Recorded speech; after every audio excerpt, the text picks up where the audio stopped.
medicábamos. Aquí está la antibiótica, terapia, usábamos tetraciklina.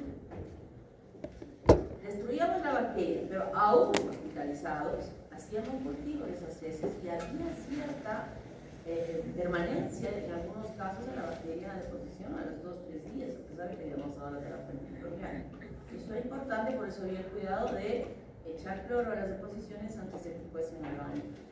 Pero el hecho de que medicásemos no significaba que podíamos ya hacer de que pare la diarrea.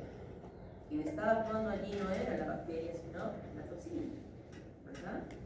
Y mientras no había ese recambio celular a nivel del epitelio del intestino, la toxina seguía actuando. ¿Y cuánta toxina? Hemos dicho que había más gangliósidos GM1 para recepcionar la toxina, entonces seguían con diarrea así, en ese número, 2-3 días, recién al cuarto iba disminuyendo y al quinto iba disminuyendo más. Y si no había vómitos, simultáneamente era la terapia parenteral y la oral, la rehidratación oral con estas bolsitas de la solución salvadora que se preparaba en jarras y ellos ya sabían los pacientes que por cada vez que hacían deposición tenían que tomar un volumen más o menos similar al que habían eliminado. Y poco a poco ya se iba quitando las dextrosas, los sueros y todo lo demás y se quedaban con hasta que la persona dejase de tener deposiciones y se quedaba y luego era dado cierto. Y recuerden siempre la solución salvadora, ¿cómo era?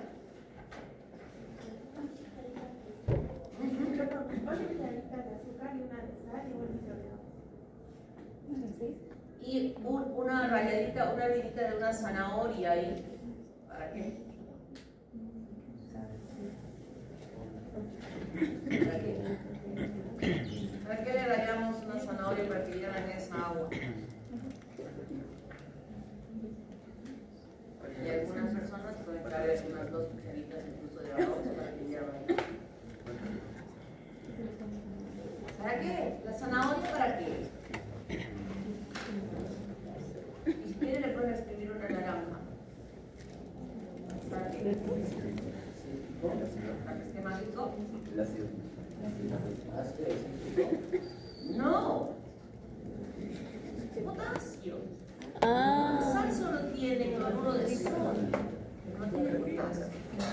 Si podemos agregarle esto más y el arroz, esa fécula que pueda salir, ayuda también a esa mucosa que está tan agredida, pero no estamos hablando de antibióticos.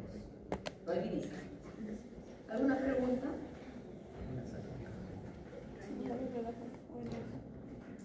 Clostridium.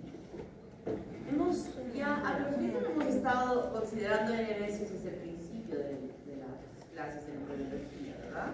Hemos hablado de agarrar Clostridium específicamente para que, como ejemplo de muchas cosas. Pues en este género Clostridium incluye varias bacterias implicadas en el desarrollo de diversas infecciones, pero vamos a estudiar a las más importantes y las más representativas. En general, en este género están los bacilos gram-positivos, móviles, anaerobios estrictos y aerotolerantes. Podría ver. Producen esporas. ¿Se acuerdan? Eran las esporas. Están presentes en la flora microbiana normal del hombre y los animales. Y cuando está dentro de la luz del intestino del hombre y los animales, fácilmente puede contaminarse el suelo y las aguas residuales. O sea, no es que de acá se meta acá, de acá y de acá. Y producen toxinas histotóxicas que destruyen irreversiblemente con un avance violento a la destrucción del tejido. Llámese tejido celular subcutáneo, llámese músculo, llámese el lugar donde se esté produciendo la infección. Enterotóxicas ocasionan diarreas y también ocasionan el daño de ese tejido, del revestimiento epitelial del intestino. Ese daño puede permitir que se perfore el intestino, aperturándose hacia la luz y la cavidad abdominal. Neurotóxicos son compuestos, esta toxina actúa a nivel neurológico en las uniones neuromusculares. Allí donde donde están los neurotransmisores, a ese nivel, provocando características especiales del daño. Dentro de los neurotóxicos están tetani, argentinense, botulinum, barati, puliritum, pero nosotros solo vamos a estudiar a tetani y a botulinum. Histotóxicos, muchos que tienen esta capacidad de dañar el tejido, pero vamos a estudiar a perfringens. No vamos a estudiar a todos, pero sabemos que hay más que podrían ocasionar este mismo efecto. Biógenos se llaman cuando ese daño se traduce en pus. Y está perfringens también dentro de este grupo como con esta característica importante. Enterotóxicos, perfringens, de los tipos A y C, y Clostridium difficile. Más vamos a enfocarnos en difíciles, de esta característica de ser heterotóxico. Periodontopatógenos. Aquí hay muchos, y estos son los que se encuentran en la cavidad oral, en la boca, que manejan muy bien este conocimiento los odontólogos, porque en este lugar, luego de un procedimiento odontológico, porque estamos viendo varias bacterias que están aquí en el sarro, que pueden producir esto, que pueden producir aquello, y a eso sumamos la presencia de estos residuos que pueden estar localizados a ese nivel. Y no solamente en el nivel de la boca. Yo había dicho, recuerdan, que la mordedura del humano es peor que la del perro. También el perro tiene en sus dientes, en su cavidad oral. Y por eso la mordedura hay que manejarla con muchísimo cuidado. No solo cuidándonos de la rabia, sino cuidándonos de que esa mordedura no vaya a desencadenar un daño histotóxico por la presencia de estas bacterias. Vamos a empezar con Clostridium tetani. Es un bacilo gram positivo, es móvil, produce endosporas terminales y subterminales. Parece una raquetita. En el grupo de prácticas, en algunos grupos se ha podido mostrar esta raquetita con la coloración de Will-Cloughlin, que parecía una raquetita, ¿no? O una, ¿cómo se llaman esos para tocar? Los palitos de tambor, ¿no? Igual. Este sí es anaerobio estricto. Anaerobio estricto. Y el medio de cultivo que permite su crecimiento es el caldo de tirolicolano, que cuando va creciendo la bacteria emite un olor a cuerno quemado por la formación de alcoholeína a partir de glicerina. Esta bacteria se encuentra en las heces del hombre y de los animales. Está en el intestino, pero obviamente es eliminado a través de él, y infecta el suelo y también las tierras. Mucha gente en el campo que tiene vacas, que tiene caballos, que tiene todos estos animales, que en la noche están descansando ahí en el corral, luego al día siguiente salen del corral, han dejado todas sus heces ahí. Y los agricultores utilizan estas heces como abono, un abono importantísimo, de un valor bastante grande comparativamente a otros, y eso con ello van abonando su cultivo. Y si el agricultor sufre alguna lesión en el campo, en la chacra, en sus herramientas de trabajo, con toda facilidad está permitiendo que las esporas de esta bacteria que se encuentran en el suelo, en la tierra, puedan llegar a empezar en esa lesión y volverse una célula vegetativa y ocasionar el daño. Nuestros agricultores de por aquí, los cercanos, los que están, todas las agricultores que están allá en, ¿cómo se llama? Cabaná, todo eso verde que vemos ahí. ¿Majes? El Pedregal, todo, ahí hay centros de salud. Y la gente ya conoce de esto y se vacuna. Porque ¿quién? Los agricultores frecuentemente se lastiman cuando están trabajando, pero si no estuvieran protegidos estaría teniendo un riesgo muy grande. Pero ¿qué del que vive lejísimos, donde no ha llegado ningún tipo de vacuna porque no hay la corriente o la secuencia del río para poder mantener la estabilidad de la vacuna? Esa gente no está vacunada.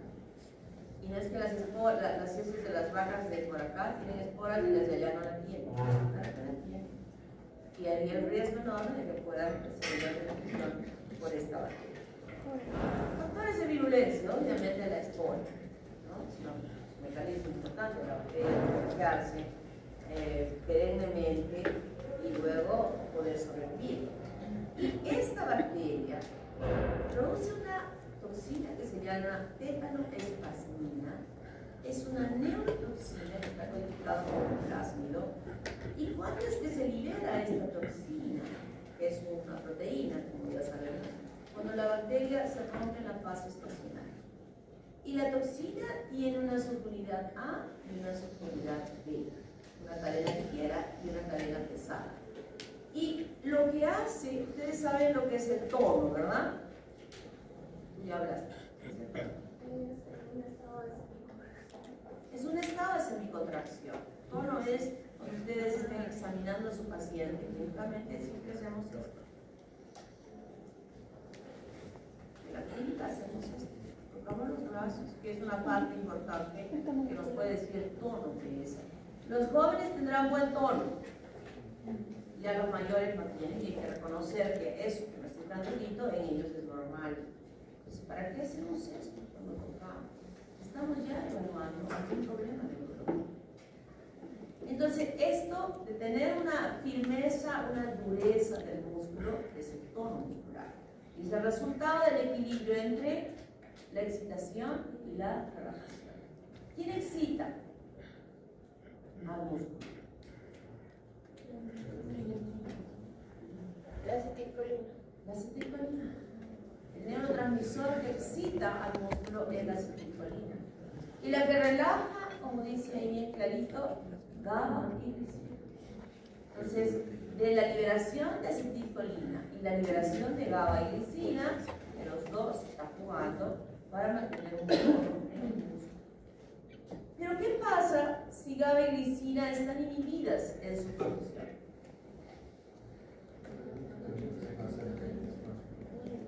Entonces, ¿qué hay? Sostenidamente, ¿cómo va a estar el músculo?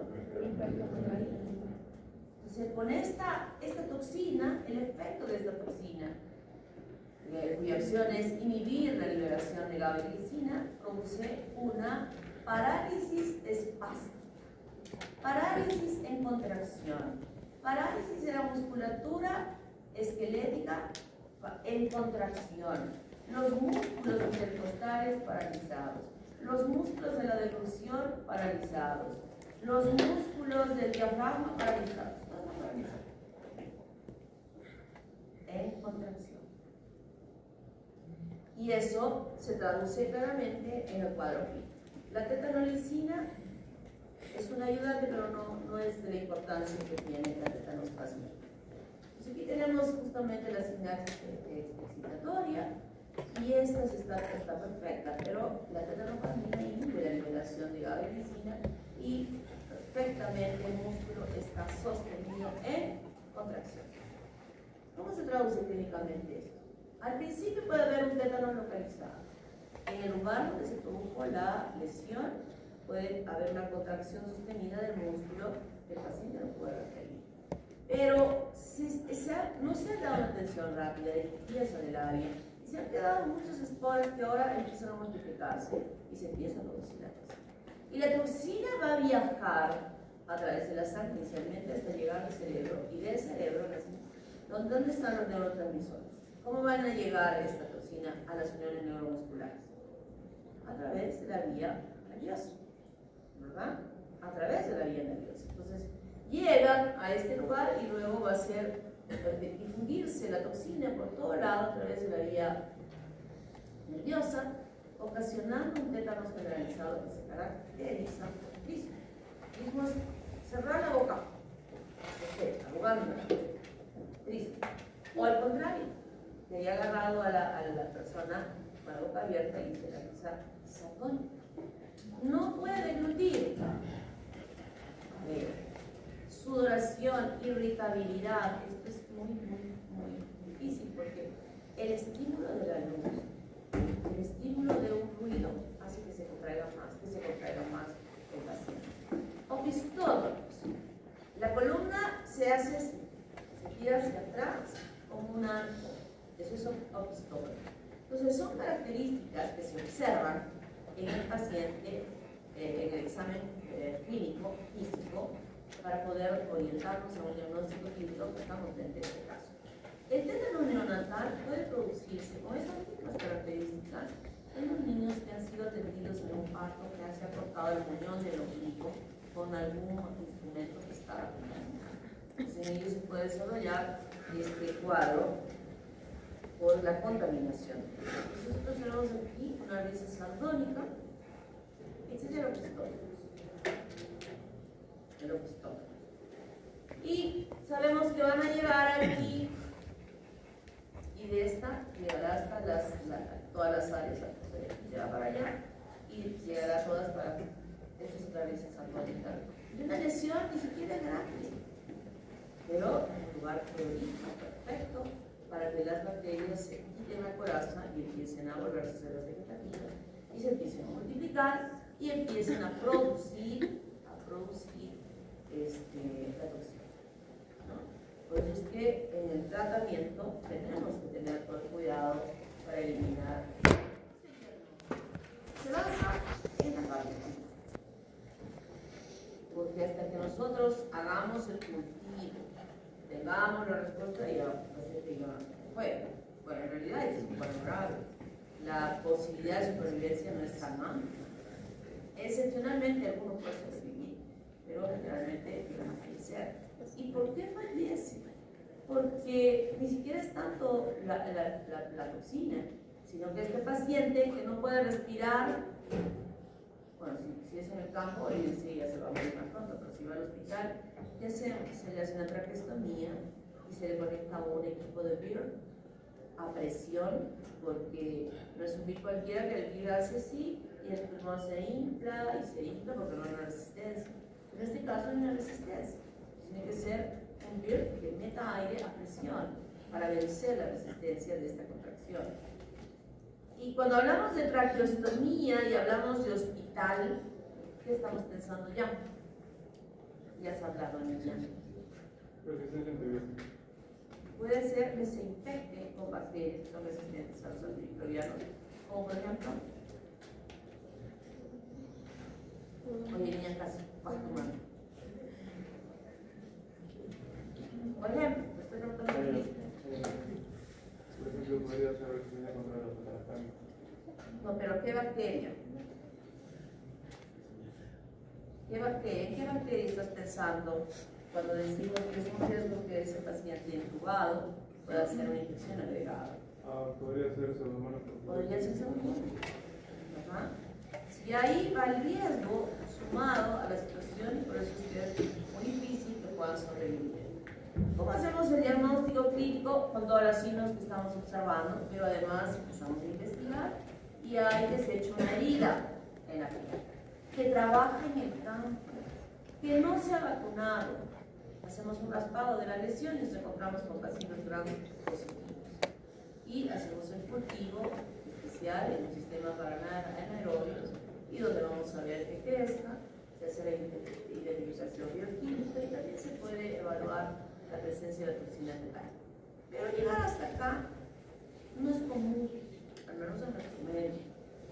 Nosotros hacemos el diagnóstico con la clínica y el antecedente. La clínica con estos signos, el antecedente de que se ha una lesión y el antecedente de que no está vacunado. Entonces, con esos tres elementos, nosotros podemos hacer un diagnóstico asociado a esta bacteria. Tratamiento: ponemos al paciente en una habitación oscuras, con relajantes musculares, agentes bloqueadores neuromusculares. Le aplicamos la globulina tetánica inmune humana. ¿Qué es esto? Anticuerpos ya formados de otro paciente que se inocula el paciente que queremos. ¿Para qué son esos anticuerpos? Para contrarrestar las toxinas. Muy bien. Para contrarrestar las toxinas. Inmunización con toxoide tetánico. ¿Qué es eso?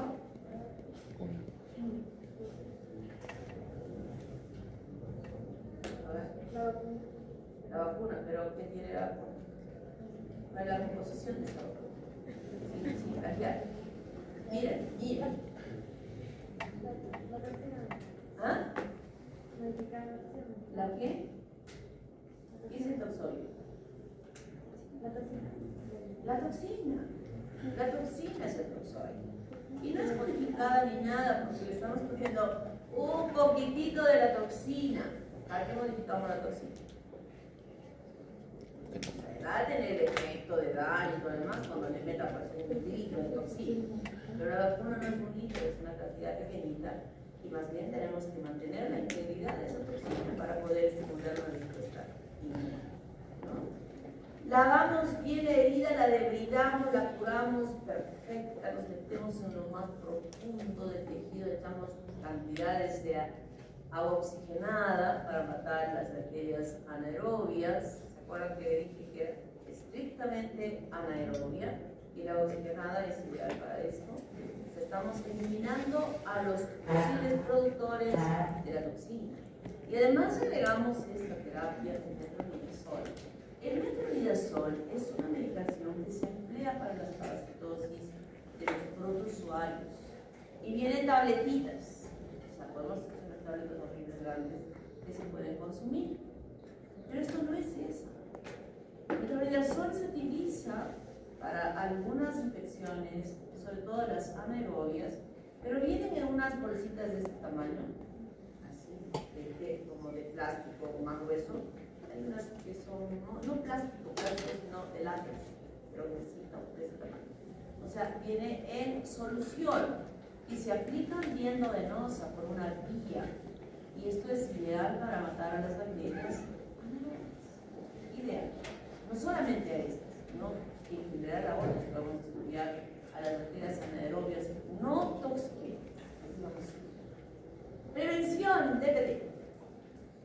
Ahora ya hemos completado el uso de la DPT en la protección temporal, ¿no? Hemos hablado, todavía hemos hablado de difteria, ¿no? Ahora vamos a hablar. Pertussis sí.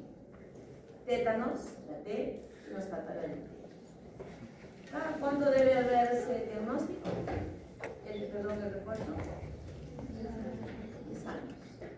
Ustedes se han vacunado cuando tenían esta DPT, se aplica a los 2, 4 y 6 meses de edad. Ustedes tienen 18, 19 años de edad, unos 20, unos 21. ¿Verdad? ¿Están protegidos contra el tétanos? ¿Bien protegidos? No. ¿Ya has hecho el esfuerzo? Es que, doctora, supuestamente mi mamá sí me vacunó, pero en el carnet de vacunación no aparecía, así que cuando fui a los stands, hicieron una campaña de vacunación acá en la Cato, en el polideportivo, y me vacunaron otra vez. Perfecto. La única que está protegida contra el tétanos. Los demás no. Hoy día en Quita van a ir al centro médico que hay vacuna para el tétanos. La oportunidad de hacerlo tan fácil, los refuerzos como que hay, no tienen que ir a una costa, donde a veces las escuelas son más largas, hay lejos, ¿verdad? O sea, mientras él está asociando por aquí, dando vueltas, puede ir ahí. Entonces, estamos hablando de los presidios.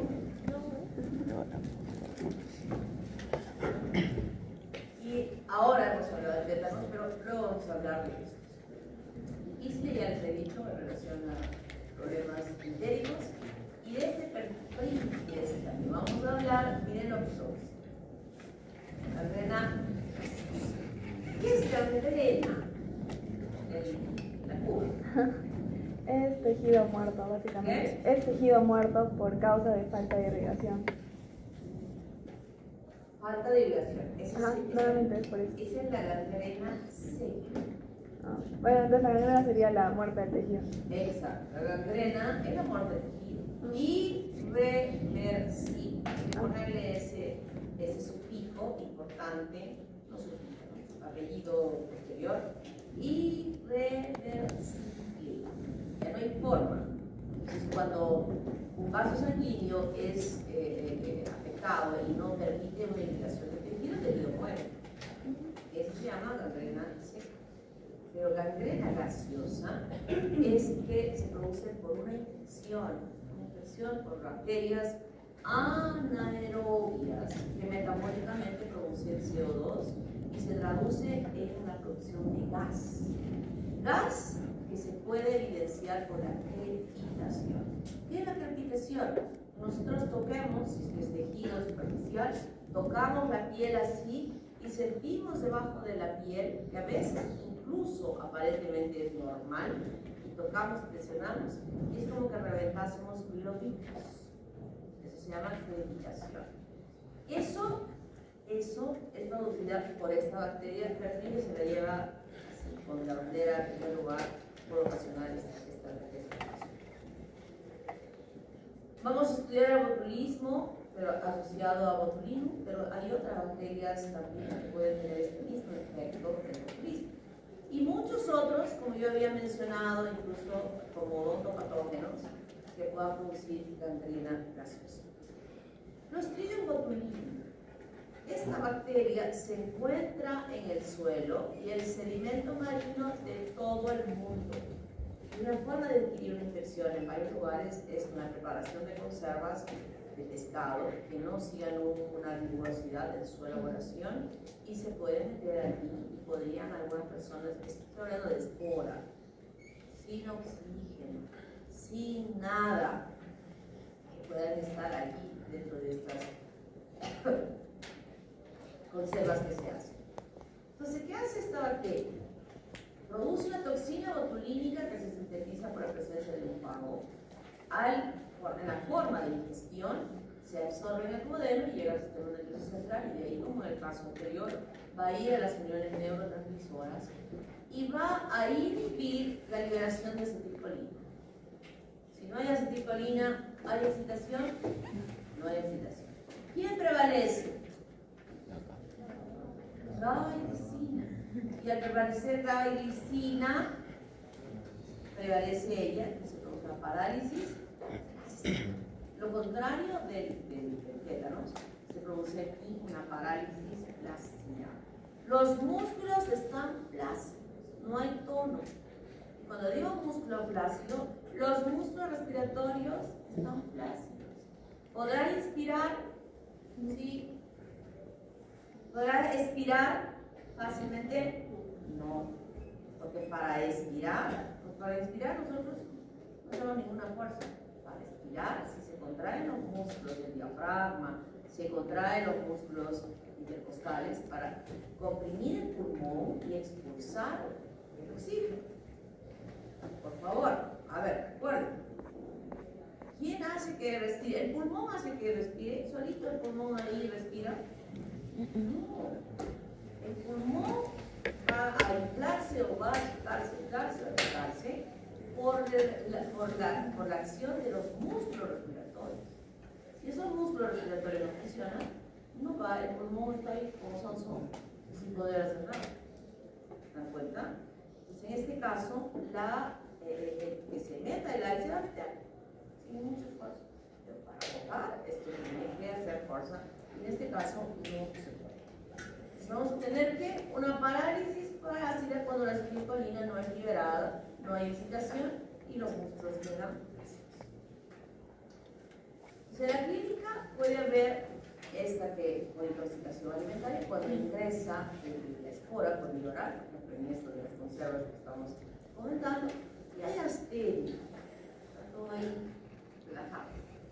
Están como estos niños malcriados que vemos a veces en los moles, que se tiran al suelo y la mamá de vergüenza quiere levantarlos, los levanta y se chorrean por sus brazos, se chorrean.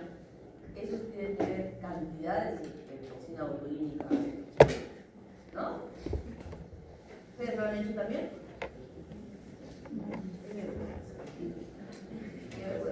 Yo no digo pobre madre, Se chorra. madre con una cara. Eso no se ve. Es esposo, es ¿sí o no? ¿Cuántas veces han vuelto gelatinoso en su casa? ¿Qué me decís? ¿Qué hubieran hecho ustedes como, qué harían ustedes como papá si un hijo les sale así, esos gelatinosos materiales?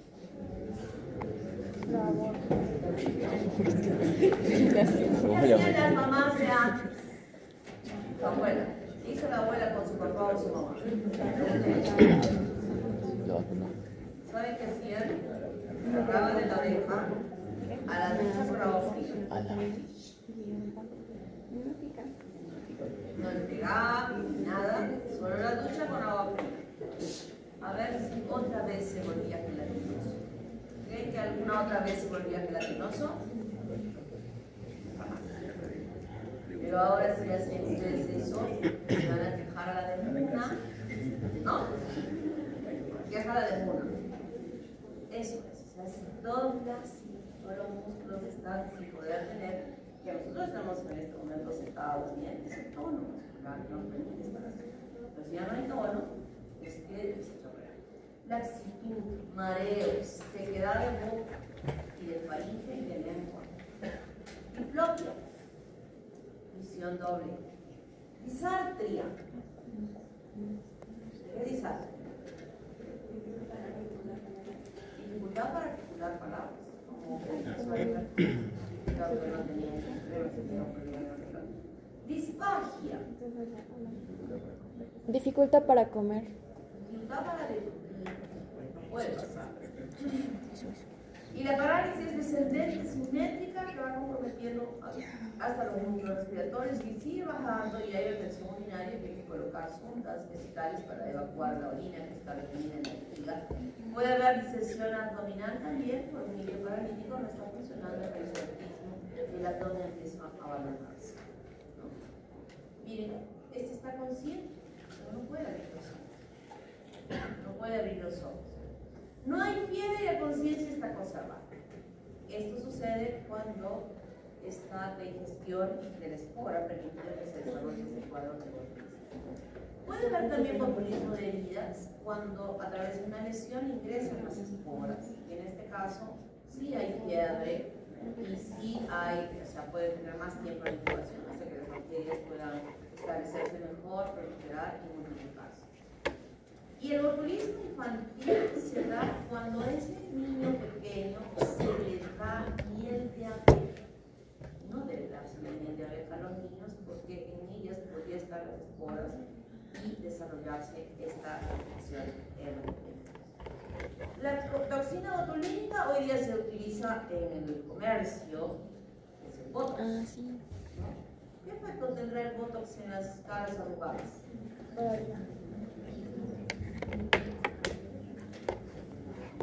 Sí, como que relaja el músculo y lo vuelve flácido. Las arrugas se producen porque el músculo está contraído sostenidamente. Entonces, al estar contraído, la piel se arruga. Pero cuando el músculo se relaja, la piel se estira y desaparece. Claro, tiene que hacerse el procedimiento con médicos que sepan sobre eso. No con la peluquera que nos dice, ¿cómo poner botox? Es un curso. Desaparecen con el ojo caído que no lo pueden ni abrir, o sea, una desgracia, ¿no? Esto también es un arte, el utilizar el botox. Y ojo, no solamente sirve para eso, no solo sirve para verse más jóvenes, sino se utiliza médicamente, por ejemplo, las parálisis faciales. O sea, se utiliza con fines médicos. Probablemente los fines médicos permitieron que de pronto aquellas personas que se estaban haciendo tratamiento por esto desaparecieron las arrugas. Y ahí se pasó el botox para el uso de las arrugas, pero inicialmente el uso fue con fines médicos. Clostridium perfidis. Este Clostridium que ya he estado conversando con ellos, con ustedes, tiene varias toxinas. La toxina alfa, esta es la importante en la capacidad de destruir a los tejidos. Tiene una actividad de superfase C que degrada la espina y esquistomielina de los eritrocitos, de los leucocitos, de los miocitos. Y entonces se va carcomiendo, destruyendo los tejidos y favorece la liberación de tromboplastina de los eritrocitos y las plaquetas y mutaciones. ¿Qué sí? ¿Qué sí?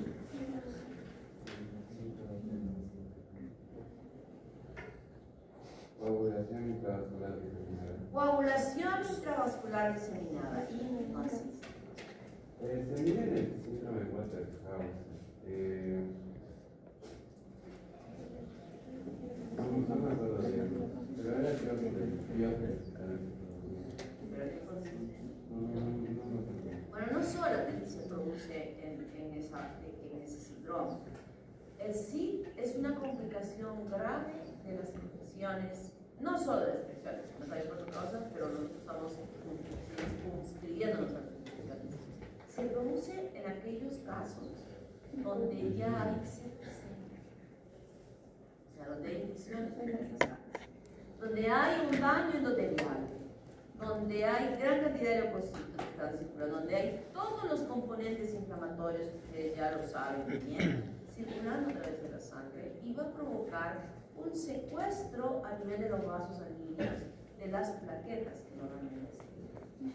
Y al secuestrar, se van a ir uniendo y van a empezar a formar pequeños trombos, y estos trombos se van a hacer un poco más grandes, disminuyendo la concentración de las plaquetas. ¿Y cómo se traduce clínicamente? Además, esta disminución de las plaquetas. ¿Qué habrá? Clínicamente, ¿qué tendrá? Petequias, ¿qué más?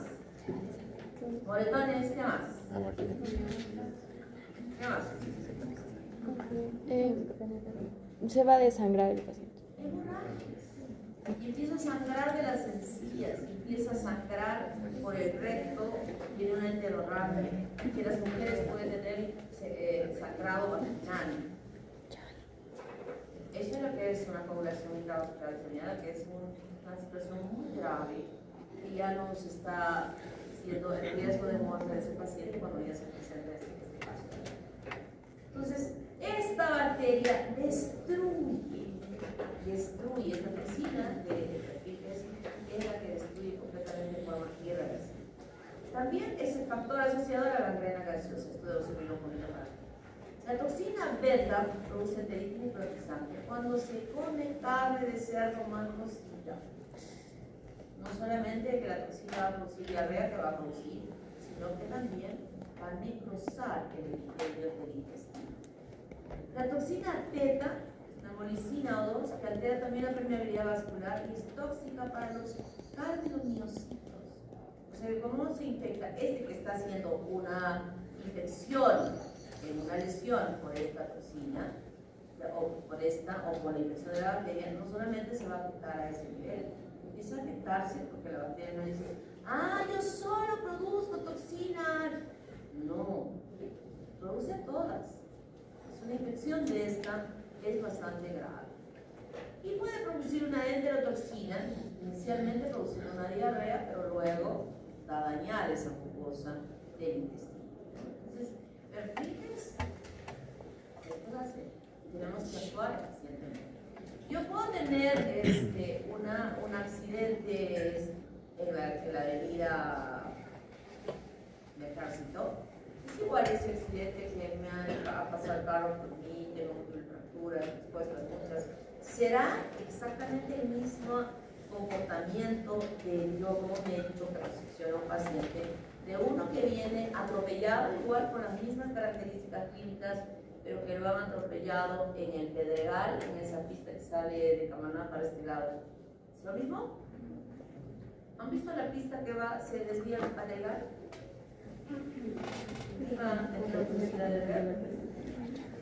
¿Qué hay en la pista? ¿Qué hay en la pista? ¿Qué hay? No hay cascajo, hay pista asfaltada. ¿Qué te pasa? ¿Qué hay? Es como ¿Qué hay? Sobre la superficie de la pista, está asfaltada. Sí. Arena. Tierra. O de vaca.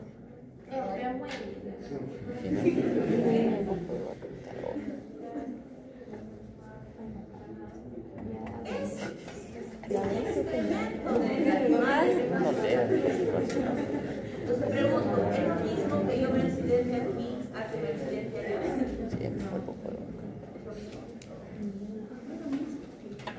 Allá tengo el riesgo de infectarme con un perfil. Acá tengo el mismo riesgo. Entonces, cuando un paciente llega a emergencia, es importante saber dónde viene, dónde puede pelear, para tener una conducta más agresiva, de mayor cuidado frente a una posibilidad de un nosotros sabemos que podría estar allí Clostridium perfectus. Entonces, la gangrena gaseosa produce lesiones traumáticas abiertas y con infección mixta. Alfa es la que produce toda esta y produce este enfisema subcutáneo. El enfisema, que he dicho, es una crepitación, la presencia de gas debajo de la piel, pero también el enfisema subcutáneo puede que no sea asociada a bacterias, es importante que no sea. Y este enfisema subcutáneo se ha visto muchísimos cuando estuvo presente el COVID, y quienes intubaban no eran los especialistas de UCI o los intensivistas, sino eran los ginecólogos de repente, que en muchos lugares no había ya médicos. Entonces, la práctica es importante para hacer un buen procedimiento. Y en este proceso de intubar, dañaba la tráquea y el aire salía por algún desgarro de la tráquea e iba disecando todo el epitacio subcutáneo y tocábamos así el paciente y estaba con crepitación. Pero en este caso estamos hablando de infección, celulitis anaeróbica, similar a la gangrena gaseosa, limitada solo al tejido celular subcutáneo. Podemos ver endometritis en gente que se ha hecho un procedimiento de aborto con instrumentos que estén contaminados. Enfermedad tóxica alimentaria por comer carne mal cocida, la de cerdo, provocando náuseas, diarreas y dolor abdominal. Y el enteritis necrotizante, sobre todo por la toxina beta, en alimentos ricos en proteínas e inhibidores de tripsina como las papas. Una chuleta cruda de chancho con una papita. ¿Quién come chuletas sin papita? El riesgo aquí es grande. ¿Qué vamos a comer? Papita y ensalada y ajicito y carne, ¿verdad? Si conocemos nosotros en la casa, está bien. Pero a veces cuando compramos esas chuletas de cerdo ya hechas, como que ves que no están tan bien cocidas. Entonces hay un riesgo de ello. Puede provocar diarrea semiviolenta, peritonitis porque se rompió la pared del intestino y se atrapó la cavidad. O sea, refriges igual. Persona grave. Miren esta persona. Esta piernita se mantendrá.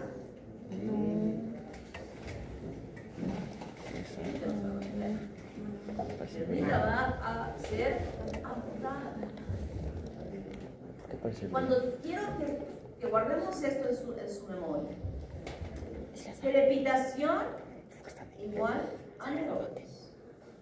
Igual acción inmediata. Yo no puedo percibir una crepitación en un paciente y decir mañana lo opero. La operación será inmediatamente. Porque este ya le ha pasado tiempo, ¿no? Seguramente ha llegado ya en estas condiciones. No creo que estando en el hospital, que veo ahí con mandilones y todo lo demás, con todos estos aparatos y todo lo demás, no creo que lo hayan tenido así cuando tenía una pequeña lesión acá. Este ya llegó mal. No creo que esté así, que haya avanzado, no lo creo. Entonces, aquí está la idea. Van a desarticular la pierna y van a retirar todo esto superficialmente el tejido celular subcutáneo hasta probablemente arriba. Esto ya está por atrás. Yo creo que la posibilidad de supervivencia de este caballero, no sé si saben si es caballero o no, tiene pelis por acá, debe haber sido mal, porque ya se ha permitido que avance muchísimo en el Clostridium difficile. Aquí tenemos que esta bacteria produce la toxina A y A y B, y que tiene estas proteínas que va a afectar a las proteínas de la superficie, ocasionando una respuesta inflamatoria muy importante a este nivel.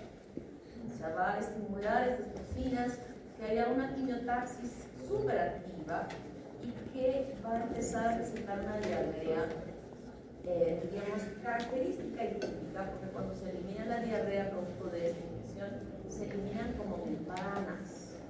Hasta ahora hemos hablado de diarreas acuosas, sanguinolentas, etc., etc., pero no hemos hablado de diarreas que nos muestren como membranas que están mezcladas con las heces. Y esta es esa. ¿Y cuándo es que se produce esta infección? Cuando se hierra en el diagnóstico y el tratamiento frente a una infección. Yo he dicho hasta ahora muchas, aquí en la meseta del sistema inmunológico, ¿correcto? Se autolimitan solas, ¿verdad? He dicho, en todo momento he dicho, se autolimitan solas. Pero cuando una persona recibe una terapia antimicrobiana no correcta, no adecuada, lamentablemente, a pesar de que hagamos un antibiograma, esa terapia antimicrobiana que vamos a usar no es que necesariamente solo vaya Escherichia coli está produciendo esta infección urinaria. Me recorro todo el cuerpo, ¡zas! Le mando el balazo a la Escherichia coli que se encuentra en el tracto urinario.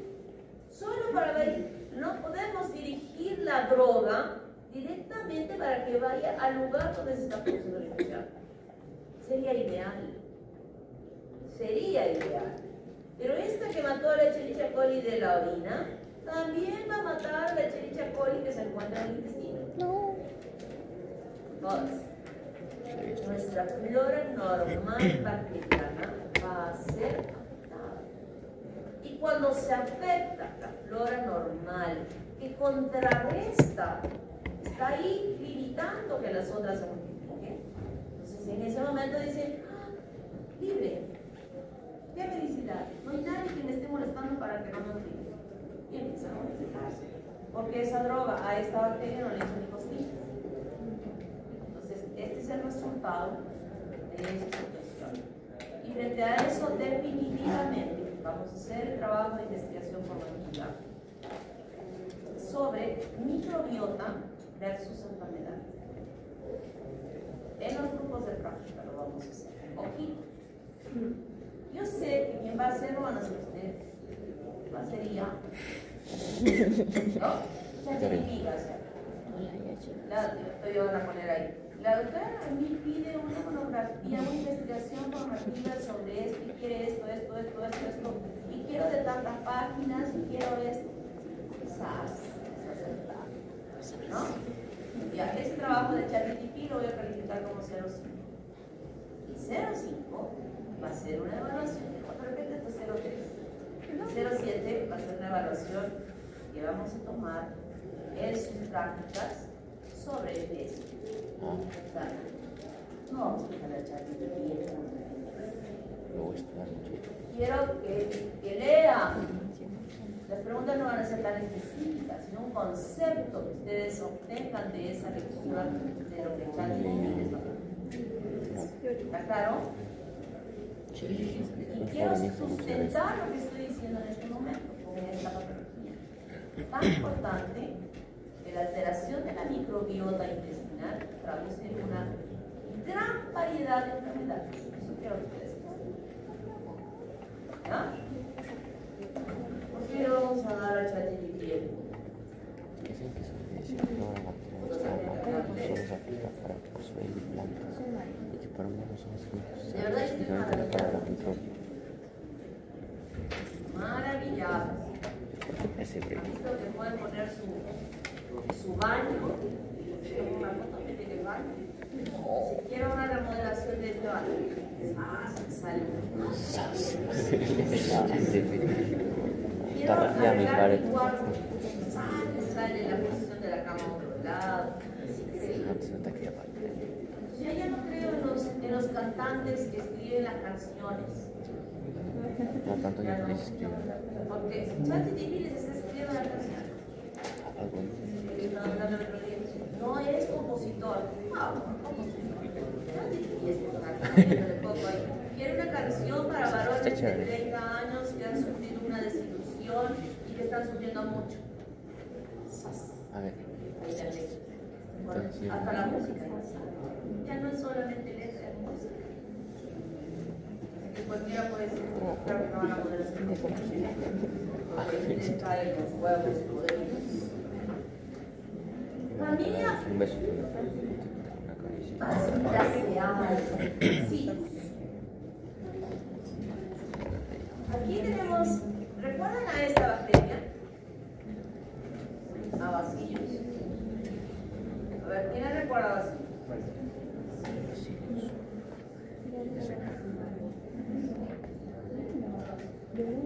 ¿De qué? No. Otra cosa importante que era de Bacillus. El yogurt. Hemos hablado de esta bacteria en la primera fase. Es una de las primeras fases. A ver. ¿Qué dije de esta bacteria?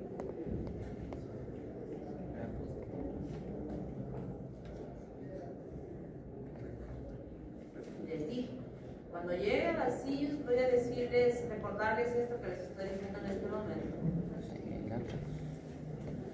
Producciones de El antrax. ¿De qué? Producciones de enterotoxinas. No. ¿Qué hora? Les dije, Bautista. Lo del antrax. ¿Qué? Lo del antrax. ¿Antrax? Chale.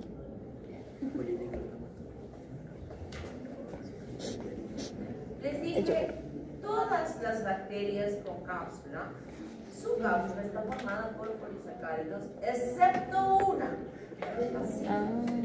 cuya cápsula está formada por proteínas. ¿De acuerdo? Memoria de- Acá tenemos dos importantes, Anthracis y Cereus. Bacillus cereus son bacilos gram positivos, no forman, no son anaerobios sino aerobios y forman esporas, pero son aerobios, salimos del contexto de los anaerobios y forman esporas. Están en el aparato gastrointestinal de animales y humanos e infectan el suelo y el agua. Tiene dos factores de virulencia, dos enterotoxinas, una termolave y una termostática.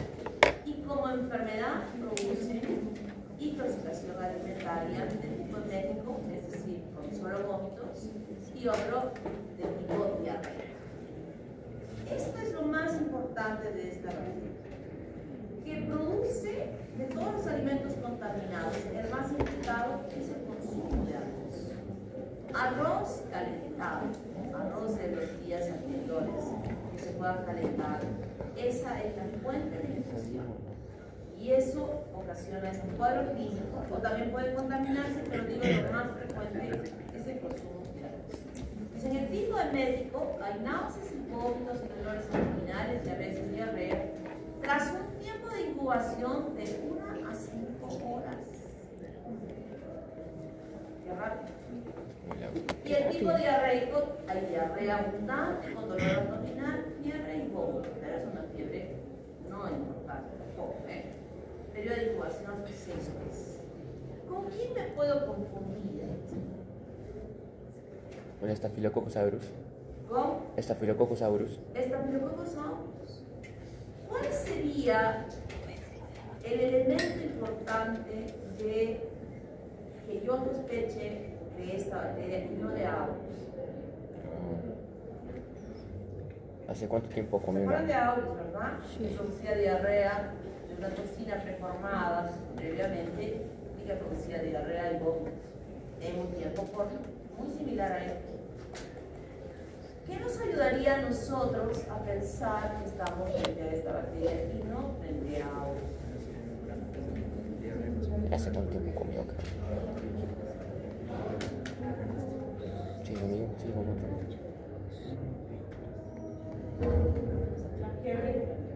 La fiebre puede ser, pero no es tan importante, pero sí es un elemento bueno. ¿Qué más? ¿Qué hace cuánto tiempo comió? Los calambres. ¿Cómo en el hospital, cómo me podría saber?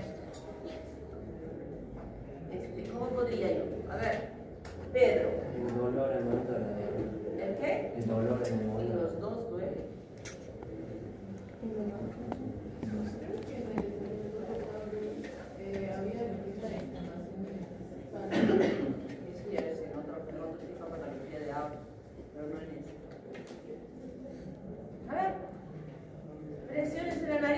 que se resete en su cerebro.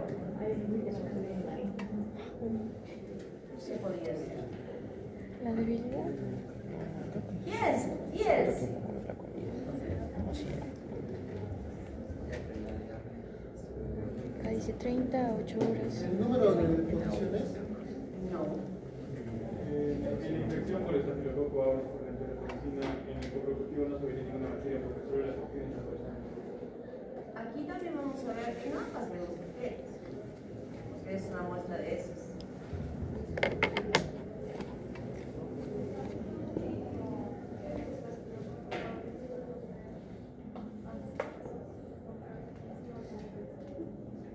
No. En la parte clínica.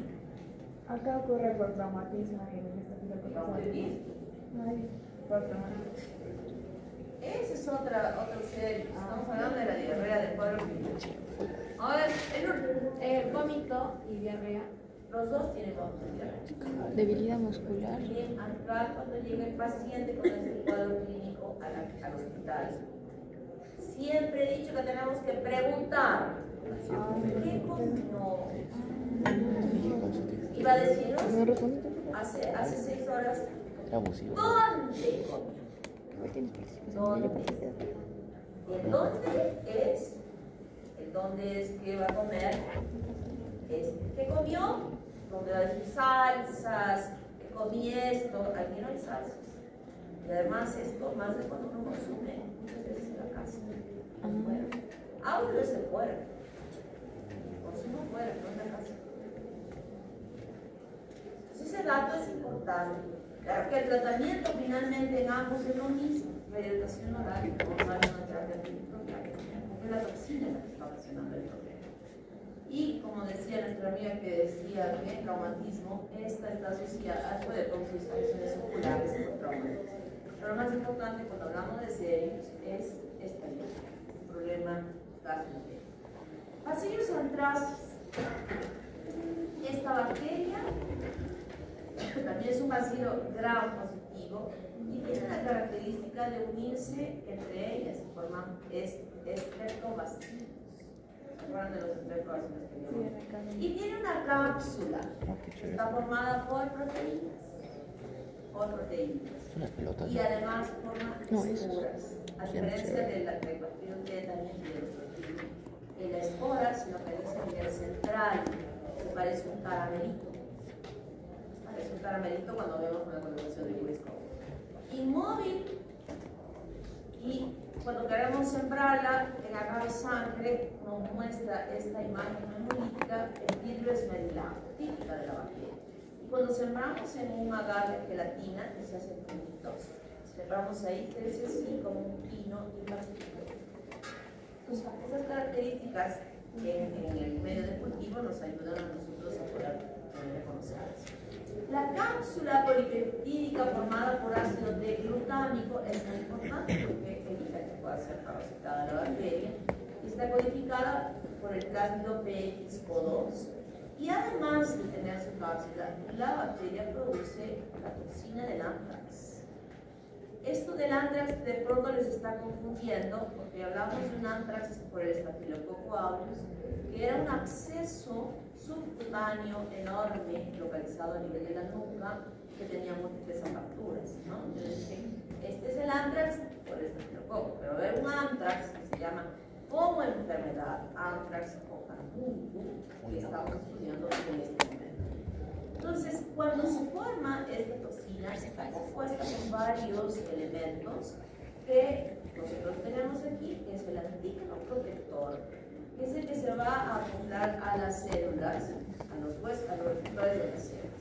El factor del edema, que activa la detilatociclasa y por consecuencia va a producir edema. En el caso del otro de detilatociclasa que bota agua hacia el exterior, producir diarrea, pero cuando las células producen esta misma acción en un tejido, el tejido se edematiza. ¿Está claro? Se edematiza, no hay una luz para que salga. Se va acumulando en la parte periférica y se produce un edema. Y el factor letal, importantísimo, es una proteasa dependiente de zinc, que lo que va a hacer como efecto es matar, destruir la célula de la cual se produce. Y estimula enormemente todos los componentes inflamatorios, que ya lo saben muy bien, y que va a haber una gran respuesta inflamatoria alrededor de este tejido endógeno que se está produciendo. Entonces, la toxina tiene dos compuestos importantes ahora ya como toxinas. El antígeno protector más el factor edema van a formar la toxina de edema, y el antígeno protector más el factor letal van a formar la toxina letal. En conjunto, ellas dos forman la toxina letal. Entonces, en el cuadro clínico, las personas cómo se infectan al estar en contacto con animales infectados con esta infección de esta bacteria. En ellos, así como el humano, el animal que no tiene atención, va a producir la muerte de ese paciente o de ese animal. Pueden morir, miren, toda un corral de vacas que van muriendo, que va diezmando al pobrecito del ganadero, como va arruinando. Estas lesiones pueden permitir que la persona que los atiende esté en contacto con ellos. Puede ser con una inoculación directa en áreas del cuerpo expuestas, como la cara o los brazos, o puede ser también por ingestión de algo contaminado o por inhalación, ya sea de esporas o la bacteria que esté cerca de la atención de estos animales. Entonces, cuando la espora ingresa al tejido humano, dependerá de por cuál vía ha ingresado para que se produzca una infección. Y cuando se produce una inoculación externa, se produce el antrax cutáneo. El antrax cutáneo, donde inicialmente aparece una pápula, que luego la pápula está totalmente enrojecida y inflamada, y alrededor de ella empiezan a aparecer múltiples vesículas. ¿Están viendo acá? Y luego de que aparecen las vesículas, en la parte central se necrosa, se forma una escara que va a ser cubierta por una costra. Esta misma característica de lesión de muerte de tejido va a suceder cuando se produce el antrax pulmonar, si es que ha sido inhalada la espora o la bacteria, o el antrax orofaringointestinal, si es que la persona ha ingerido algún alimento que esté contaminado con ellos. Esta toxina letal destruye. La letal destruye. Tenemos un antrax cutáneo que está localizado externamente y hemos dicho que luego de que se ha podido introducir, se forma la pápula, se produce la toxina y esta va a dañar, va a dejar tejido necrótico, se forma la línea de vesículas y finalmente con un tratamiento puede llegar a cicatrizar. Las áreas circunscritas a ella pueden producirse una linfangitis, que es una inflamación de la circulación linfática, que algunas veces se ve sobre la superficie de la piel, como hilos de color rojito. No son ovarios, no son justamente el ser animal se percibe a la reacción endotona. Hay fiebre y malestar general. Entonces, cuando queramos investigar, lo más representativo que vamos a tener es justamente la lesión de la antrax cutánea. Y que hay una lesión allí y además esta secreción, este daño necrótico va a hacer que secrete sangre del paciente. Entonces, cualquiera de las muestras que vamos a tener va a permitirnos hacer una lesión de Gram, que vamos a encontrar en vacíos Gram positivos, y luego podremos cultivar en el laboratorio. Hay una prueba que se hace también en ratón ovario para ver específicamente la aparición de este antrax cutáneo y también por PCR. Entonces, es muy sensible la penicilina, muy sensible la penicilina y también a su proceso. Cuando el ganadero se descubre que su animal está infectado, tiene que matar a ese animal. Lo mata y lo quema. Luego que lo ha quemado, tiene que cavar profundamente un hoyo, profundamente 3-4 metros profundo, donde introduce el animal quemado. Luego que lo ha puesto allí, cubre al animal con cal. Luego que le ha puesto la cal, tiene que echar toda la tierra para evitar que las esporas de esta bacteria, por la erosión de la tierra en el tiempo recuerden cuánto tiempo duraba la espora. Y si es que se entienda no muy profundamente, si todo este cuidado, las esporas por la erosión pueden empezar a quedar superficiales, el animal come el pasto contaminado y desarrolla nuevamente más enfermedades. El hecho de que queme no es autoclave. No es autoclave.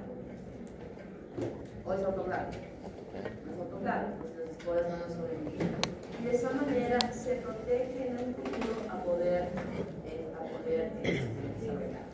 Los animales utilizan vacunas. Hay algunas vacunas para los humanos también. Pueden usarse vacunas para los humanos. Y se utiliza el toxoide de la vacuna, de la toxina, como vacuna para siempre. No es muy común las vacunas en los humanos. Lo que sí es común es la vacuna para los animales, para que las personas no puedan perder